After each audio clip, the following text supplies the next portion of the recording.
2023-24 का session start हो चुका है और इस सेशन में सबसे खास बात यह है कि इस बार जो पोर्शन हमारा, जो सिलेबस हमारा पहले कोरोना के टाइम से 30% हटा दिया गया था, वो इस सेशन से वापस इंक्लूड कर लिया गया है। क्या ये बात आप लोगों को पता है? मालूम है?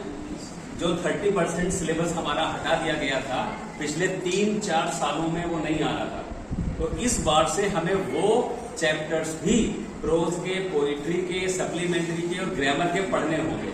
इट मीन्स कि हमारा सिलेबस पहले के मुकाबले क्या हो गया? बढ़ गया। यानी बुक्स में जितने चैप्टर्स थे वो ओवरऑल सभी चैप्टर्स आ रहे हैं, एक्सेप्ट 1 और 2 चैप्टर्स। हो सकता है एक आध चैप्टर कहीं उन्होंने छोड़ा हो, लेकिन मान के चलिए 99% सिलेबस जो है वो आ ही रहा। तो एक बात तो ये आपको बतानी थी। दूसरी बात ये है, क्योंकि आपका 12th क्लास है, बोर्ड एग्जाम होंगे इस बार से, तो बोर्ड एग्जाम होने की वजह से आपको सिलेबस तो जानना ही है, साथ में पेपर पैटर्न भी पता होना चाहिए कि हमारा जो पेपर पैटर्न है वो पेपर पैटर्न हमारा किस तरीके से आएगा। कितने सेक्शंस मैंने आपको बताए थे? 4 सेक्शंस बताए थे। सेक्शन ए को क्या कहते हैं? रीडिंग सेक्शन कहते हैं। और रीडिंग सेक्शन में क्या होता है? रीडिंग सेक्शन में एक अनसीन पैसेज होता है जिसको हम कॉम्प्रीहेंशन भी कहते हैं। तो ये अनसीन पैसेज या कॉम्प्रीहेंशन कितने मार्क्स का होता है बोर्ड एग्जाम में? 15 मार्क्स का होता है, 15 मार्क्स का होता है। और इसके नीचे कितने क्वेश्चन दिए होते हैं? 5 क्वेश्चन होते हैं, 5 क्वेश्चन होते हैं। और हर क्वेश्चन कितने मार्क्स का होता है? 3 मार्क्स का होता है। 5 × 3 = 15। अब बच्चों, इस पैसेज को पढ़ के हमें इसके आंसर्स को समझना होता है, उसको अंडरस्टैंड करना होता है, उसको इंटरप्रेट करना होता है, और उसी के अकॉर्डिंग हमें उनके आंसर्स को नीचे देना होता है। इसमें जो 5th क्वेश्चन होता है, लास्ट क्वेश्चन, वो वोकेबलरी से संबंधित होता है। आपके सिलेबस में वोकेबलरी भी दिया है ना, जिसमें सिनोनिम है, एंटोनिम है, वन वर्ड सब्स्टिट्यूशन है, फ्रेजल वर्ब है, इडियम है। इससे रिलेटेड एक क्वेश्चन 3 नंबर का आता है, जो कि 5वां क्वेश्चन होता है, 5th वाला। तो वो भी आपको तैयार करने हैं, लेकिन वो पूछेंगे कहां से? वो पूछेंगे पैसेज में से। वो वर्ड जो भी सिनोनिम पूछेंगे वो पैसेज में होगा, या एंटोनिम पूछेंगे वो पैसेज में होगा। इज दैट क्लियर और नॉट? तो ये 15 मार्क्स तो आपके पैसेज से बन गए। फिर आता है सेक्शन बी, और सेक्शन बी का नाम क्या है? Writing section. अब ये जो राइटिंग सेक्शन है बच्चों, राइटिंग सेक्शन कितने मार्क्स का होता है? 20 मार्क्स का होता है। और राइटिंग सेक्शन में आपके पास चॉइस दी रहती है। 20 मार्क्स का आता है, इसका मतलब 2 क्वेश्चन हमें अटेम्प्ट करने होते हैं। कितने? 2 क्वेश्चन अटेम्प्ट करने होते हैं, और दोनों क्वेश्चंस में आपको चॉइस दी रहती है। पहले क्वेश्चन में भी चॉइस रहती है और दूसरे क्वेश्चन में भी चॉइस रहती है। चॉइस का मतलब क्या होता है? कि विकल्प होते हैं दो में से कोई भी एक आप कर सकते हो। जैसे पहला क्वेश्चन किस पे होगा? कि एक लेटर दिया होगा और एक एप्लीकेशन दी गई होगी। तो लेटर और एप्लीकेशन में से कोई भी एक क्वेश्चन आप कर सकते हो, ये चॉइस है आपके पास। और ये क्वेश्चन कितने मार्क्स का होगा? 10 मार्क्स का होगा। क्लियर और नॉट? फिर दूसरा जो क्वेश्चन होगा उसमें आर्टिकल या ऐसे, इनमें से कोई एक क्वेश्चन अटेम्प्ट करना होता है, और ये भी कितने मार्क्स का होता है? 10 मार्क्स का होता है। अब आप चाहे तो ऐसे लिख लीजिए, चाहे आर्टिकल लिख लीजिए, उधर चाहे आप लेटर लिख लीजिए और चाहे एप्लीकेशन लिख लीजिए। और ऐसे ही आर्टिकल में भी आपको कई विकल्प दिए रहते हैं कि इस पे लिख सकते हो, इस पे लिख सकते हो, क्योंकि आपके लिए ये मुमकिन नहीं है ना कि आपको एक याद करके जाओ उसी पे ही आ जाए। तो 4-5 ऑप्शन रहते हैं उसमें। तो 10-10 नंबर के कितने क्वेश्चन हो गए? 2 क्वेश्चन हो गए, उनके मार्क्स कितने हो गए? 20 मार्क्स हो गए। तो 15 और 20 कितने हो गए? 35 आ गए। Now the next section is called section C, and which is related to grammar. व्याकरण का होता है सेक्शन सी। तो ये जो सेक्शन सी व्याकरण का है, इसमें क्वेश्चंस आते हैं आपके सिलेबस के अकॉर्डिंग। जैसे 12th क्लास है, आपका बोर्ड एग्जाम होगा, तो आपके जैसे सिंथेसिस है, ट्रांसफॉर्मेशन है, सिंटेक्स है, डायरेक्ट इंडायरेक्ट है, टेंसेस है। ये ऐसे टॉपिक्स हैं इंग्लिश के जो आपको बहुत अच्छे से तैयार करने हैं। हालांकि बहुत ही डेप्थ में जाके नहीं पूछते हैं, वो overall on the surface question पूछते हैं, बट आपको इनको तैयार अच्छे से करना होगा ताकि कहीं पे भी नंबर कटने की कोई भी गुंजाइश ना हो जाए। इज दैट क्लियर और नॉट?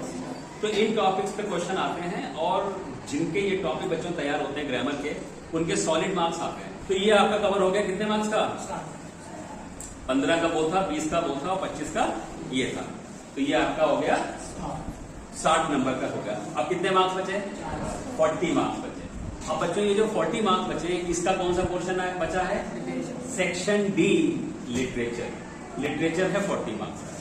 अब लिटरेचर जो 40 मार्क्स का है उसको भी समझ लीजिए। लिटरेचर में आपके पास है क्या क्या? एक तो बुक है जिसको हम टेक्स्ट बुक कहते हैं, उस टेक्स्ट बुक का नाम बताइए। फ्लेमिंगो है ना, तो फ्लेमिंगो हॉर्नबिल आपकी 11th में थी जो आपने पढ़ी थी, 12th क्लास में है फ्लेमिंगो। तो फ्लेमिंगो टेक्स्ट बुक है, इससे एक लॉन्ग क्वेश्चन आता है और 2 शॉर्ट क्वेश्चंस आते हैं। लॉन्ग क्वेश्चन बच्चों कितने नंबर का आता है? 7 मार्क्स का आता है, यानी 7 नंबर का आता है। 2 क्वेश्चन दिए होंगे लॉन्ग के चॉइस में और आपको एक करना होता है, कोई भी एक कर सकते हो। शॉर्ट में आपको 3 क्वेश्चन दिए रहते हैं और कोई कितने करने होते हैं? 2 करने होते हैं। और ये शॉर्ट क्वेश्चन कितने कितने नंबर के होते हैं? 4 नंबर के होते हैं, 4 नंबर के होते हैं, यानी 8 का ही हो गया। तो 8 और 7 कितने हो गए बच्चों? तो 15 नंबर का तो आपका प्रोज से आ गया। ऐसे ही सप्लीमेंट्री पे आ जाओ, एक लॉन्ग क्वेश्चन और 2 शॉर्ट क्वेश्चन, यानी 7 प्लस 8, 4 नंबर के 2 शॉर्ट हो गया, 15 नंबर का ये हो गया। 15 कितने हो गए? कितने नंबर बाकी रह गए? बची है आपके पास लिटरेचर में पोइट्री सेक्शन। पोइट्री सेक्शन जो है बच्चों, उसमें एक सेंट्रल आइडिया लिखने को जरूर आता है कंपलसरी। 3-4 पोएम के ऑप्शन दिए होंगे, 3 तो दिए ही होंगे, और कोई भी आपको एक सेंट्रल आइडिया लिखना होता है।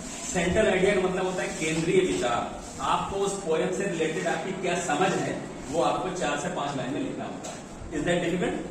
क्या ये मुश्किल है? बहुत आसानी से कर लोगे, हम लोगों ने तो बहुत डिटेल में पोएम पढ़ते हैं लोग। अच्छा, उसके बाद 4 नंबर का सेंट्रल आइडिया हो गया। अब आपके पास कितने नंबर बचे? 6 बचे। अब किसी भी पोइट्री की वो एक आपको उठा के एक्सट्रैक्ट देंगे। एक्सट्रैक्ट का मतलब पूरी पोएम नहीं देंगे, 3-4 लाइन निकाल देंगे। जैसे पहली पोएम आपके में है माई मदर एट 66, उन्होंने क्या किया? शुरू की 4 लाइन उठा के आपको रख दी, और वो लाइन जब उठा के रख दी तो उसके नीचे उन्होंने 3 क्वेश्चन भी दे दिए। कितने कितने नंबर के? 2-2 नंबर के दे दिए, यानी कि 6 नंबर जो बचे थे वो इधर से पूरे हो गए। क्वेश्चन बहुत इजी होते हैं। जैसे पहला क्वेश्चन डाल देंगे, name the poem and the poet. कविता का नाम बताओ, कवित्री का नाम बताओ। कविता का नाम क्या है? पोएम का नाम क्या है? My mother eight 66। और नेम द पोइट कमला दास। क्या आपको ये नहीं पता? क्या आप उसकी लाइन को पढ़ के समझ नहीं पाओगे कि माई मदर एट 66 से आया है? और अगर शुरुआत की 3 पोएम पढ़ लोगे बच्चों, तो ऑप्शन में एक पोएम ऐसी वो जरूर डालते हैं कि वो शुरू की 2 या 3 पोएम में से होता है। अगर लगातार आप शुरू की 2 या 3 पोएम को अच्छे से पढ़ लोगे तो आपको सारी पोएम नहीं पढ़ने की जरूरत है। मैं बताऊंगा आपको कौन कौन सी पढ़नी है। तो इस तरीके से ये आपका था पूरा पेपर पैटर्न, यानी कहां से कितने मार्क्स का आपका एग्जाम आना। Is that clear to all? अब हम लोगों को इसी के अकॉर्डिंग तैयारी करनी है, इसी के अकॉर्डिंग हमें अपना नोट्स बनाने हैं, लर्न करना है। और अब क्योंकि अभी महीना शुरू हो चुका है जुलाई का, आज जुलाई की 21 है, यानी 3 वीक हम कंप्लीट आज की डेट पे कर चुके हैं। और हमारा सेशन कब से स्टार्ट हो चुका है? अप्रैल से। उधर अप्रैल और मई पढ़ाई हुई थी, जून बीच में छुट्टी रही, इधर जुलाई के भी 3 हफ्ते निकल गए, यानी हमारे ऊपर जिम्मेदारी बढ़ गई है। हमारा कोर्स अब तक जितना हो जाना चाहिए था, क्या हम वहां तक पहुंच पाए हैं? नहीं। तो हमें थोड़ा सा स्पीड अप होकर अपने कोर्स को बढ़ाना है और हमें इसी के अकॉर्डिंग पढ़ के अपनी एग्जाम की तैयारी करनी है। 25 July is the date of your first unit test. आपका जो पहला यूनिट टेस्ट है वो 21 जुलाई को होगा, और उस पर आपको तैयारी या रिवीजन अब करना है 24 तारीख तक। ठीक है, चलिए, थैंक यू सो मच।